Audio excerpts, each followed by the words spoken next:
Hello students, we are back again. So we will continue from where we stopped last time. That is, we will continue to the session 3. In last video, we discussed about some of the principles of effective communication, and we discussed about some 7 C's of effective communication. These both things makes a communication effective. Means if we follow the principle or if we follow the 7 C's of communication, our communication will be complete and successful. But apart from these principles and 7 C's of communication, there are some other things which hinders the communication, which acts as a barrier in communication, which do not allow either to complete the communication or it do not even allows to communicate. So we will be discussing here some of the barriers in communication which do not allows us to communicate properly, or even it do not allows to communicate. So basically, when we discuss about barriers in communication, these barriers either do not allows us to communicate or it do not allows us to complete the communication, or even it may happen that due to some barriers in communication, what the person wants to express, the other person understands and interprets some other thing. So let's see what are these barriers in communication. The very first barrier is lingual factors. Lingual factor means the barrier of language may act as a barrier in communication. It may happen that a person may know multiple languages, but it may also happen that to the person to whom a person is communicating does not know the language which the other person is conveying the message. Say for example, a person who knows Hindi and he is trying to communicate with a person who knows any other language, say for example Malayalam. So the sender of the message is sending messages in Hindi, and the other person who knows only Malayalam is getting the messages in Hindi. He will be getting the message, but he will not be able to understand the message because the message is in a different language which he is not understanding. So this is the first barrier in communication, the language, the barrier of language.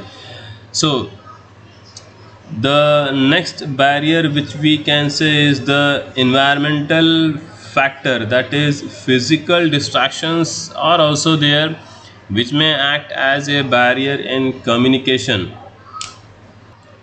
See here, physical distraction simply means two persons are there on a busy road and they are trying to communicate, but because of the sound created by the bikes, car, the horns, the engines, they are not able to understand or listen properly to the conversation. So this will certainly act as a physical distraction which will lead into a type of barrier in communication. You might have observed that when you go for a marriage party, there loud music is there, and when you try to communicate with somebody, the other person has a lot of trouble and lot of problem in listening and understanding what you want to say. So this is a factor which acts as a barrier in communication, and this factor is environmental factor, the surrounding which causes distraction in the communication. The next type of barrier can be the past experiences. Due to some bad or worst past experiences, a person may not be able to communicate properly. See, it is a human behavior. When we experience something bad or worse in a particular scenario or scene, and when in future again that scenario or scene comes up, we feel fear, we feel trouble in doing or repeating the same thing again. Say for example, you purchase a bike or a cycle and you try to ride it, and the very next moment you are there on the ground, you fell down on the ground, you got hurt. So that scene or that scenario will be giving a bad impression on your mind, and you will be having a fear to use that cycle or bike again. So the same thing happens in communication also. If a person has a bad experiences in a particular type of communication, so he will certainly feel uncomfortable and he will feel fear to communicate back again. So this past experience acts as a barrier in communication. The next type of barrier can be the cultural influence. See, in different type of cultures, same thing can be accepted and same thing can be rejected. It may happen that in one culture the same thing is being used with a very happy term, and it may happen that in some other culture the same thing is used as offensive thing. So this cultural difference may also lead into a barrier in communication. Some gestures, some words may mean some other thing in a particular culture, and that same word and same gesture may be offensive in some other cultures. So this may lead into a barrier in communication, because we cannot use same gestures and same words in all the cultures to convey the same meaning, because it may happen that you wanted to say something else, you wanted to express something else, you wanted to say something else with your gesture. It was accepted in one culture, understood in one culture, and if you are trying the same in some other culture, it may happen that it may have some other meaning, a false meaning, a wrong meaning, a offensive meaning. So that may lead into a barrier in communication. The next type of barrier is prejudice. See, here prejudice means making conclusion before even starting the communication. It may happen that some persons may have the thought that if they start the communication or if they continue with the communication may go wrong or the communication may go worse. So if this thought comes up, certainly the communication will not be successful. In this prejudice, the people make misconceptions about the listener, that the listener may not be able to understand, or the listener may become aggressive, or the listener may understand some other meaning, and due to these all thoughts he do not communicates properly. Say for example, you are there in a school and you make the same thought for all the teachers, that all the teachers are very strict. So if that thought comes up, certainly you will be having problem in studying. So this is prejudice which acts as a barrier in communication. The next barrier can be one's feeling. So feeling can also be a barrier in communication. It may happen that a particular person mindset is something else and he want to communicate a message to somebody. So here the point is the person is having a different feeling from the message which is conveying. It may happen that a person is very sad from inside and he has to convey a very happy meaning to the audiences. So certainly 100% that particular type of message will not be conveyed, because her inner feeling will overlap the happiness of the message. So this is certainly a barrier in communication. The last type of barrier is personal factors. See, different persons have different types of mindsets. Different persons are having different levels of confidence. So these mindset and level of confidence can, so like, if we have barriers in communications, means we have some factors which acts as a barrier in communication, we have some remedies also. We can remove, we can extract these barriers off from the persons or the communication, so as to make the communication a effective one. So certain measures are there which can be taken to overcome these barriers in communication. So like it is there in everything, where there is problem there is solution. Here also, if barriers are there, then solution of barriers are there. So as the very first factor was lingual factors, so a person can overcome the lingual factors. The method is quite simple.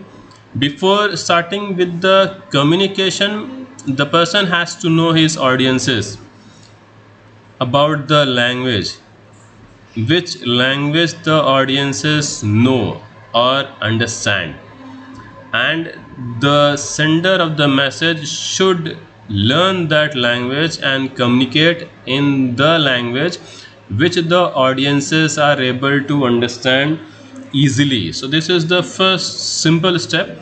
You know your audience and you convey the message in the same language in which your audiences feels comfortable to understand and to get it easily. The next was environmental factor or physical distraction. The method is quite very simple. The person who is conveying the message should convey message only in that environment which helps to communicate, means where is no distraction, no sound, no horns, it is not very hot or not very cold, there is no mosquitoes, or there is no noise of horns or engines or bikes or cars. The person has to communicate in a place or at a place where there is silent. So to overcome this, the method is quite simple. The messages should be conveyed in a distraction free environment, means no physical distraction should be there which is acting as a barrier in communication. The next factor was past experiences.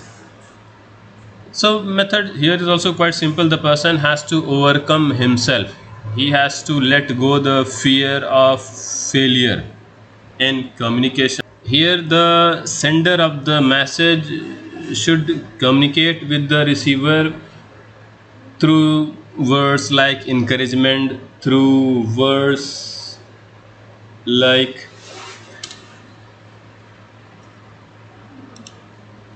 appreciation. These will certainly help the sender to overcome his past experiences, and if the same past experiences are causing problem to the receiver may also overcome with these uh, words of encouragement and words of appreciation. So this will certainly help to overcome this particular type of barrier. The next barrier was cultural influence. So if we are there to communicate with either a person or group of person who are of different culture from you, then you are supposed to be well prepared. You are supposed to know about their culture. You are supposed to know what exactly they will be understanding when you will be saying a particular thing, or what they will be exactly understanding from your gestures. Means you have to have a study over their culture, their language, the gestures, the behavior, and accordingly you have to design your message using words, lectures, gestures. And these gestures, words should mean exactly the same which you wanted to express to the person who are not of your culture. So here the person has to learn about the other person culture, so that he will be able to convey his messages correctly, so that the message may not be misinterpreted. So this is how to overcome these cultural influence. The next thing is to overcome prejudice. So for overcoming prejudice, the person has to prepare himself before. He has to rehearse the communication with somebody else. He has to deliver the message to somebody else to whom he know, and he has to ask him questions, and he has to tell the messages. And when he does so to that particular person, he gets rehearsed to himself.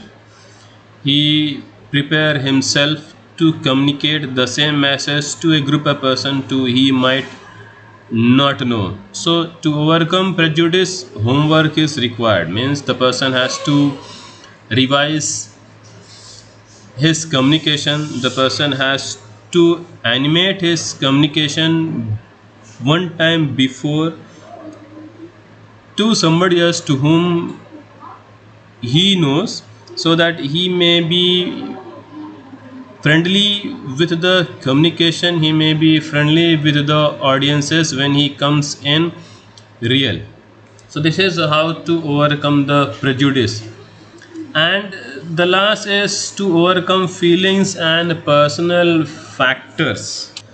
So to overcome from the barriers of feelings and personal factor, the method is quite simple. The person has to give time to himself or herself. So here there is one more question, and that question is, why effective communication is important. See, to understand it, the reason is quite simple. 75% of our day is spent in communication. We require to do communication in all the kinds of activities in order to fulfill our desire, to fulfill our need, to get something, to give something, to express something. We are supposed to communicate with each other, and if we are not able to communicate effectively, we will not be fulfilling our needs or requirements in our day-to-day life. Say for example, you are going to a shop and you need to purchase something. There is crowd, and you are willing at the shopkeeper to give your things first, and the shopkeeper denies, and then there the problem comes up. You need to go to some other shop, the same thing is there. Or it may happen that you want something from your friend, your friend denies to give you because of your aggression or anger. So we can see that in all the situation, a effective communication is required. When we will be expressing ourselves effectively, when our communication will be effective, then only the communication will be complete, and out of that the result will be our day to day routine will be fulfilled. You can simply take one more example, that in a class a teacher asks a question from the student, and the student simply denies to answer the question, and you may simply feel what can be the scene in the class next. The student simply says no, he will not answer.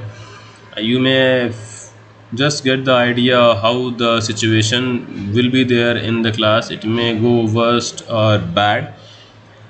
So in all the situations in our day to day daily life, communication is required, and effective communication is required. You must have observed during elections how these politicians they communicate with the audiences, and because of this communication only the majority of the audiences give vote to the political leaders. So everywhere for every people effective communication is must and required, either to complete their day-to-day life, either personal or professional. Effective communication do helps in all the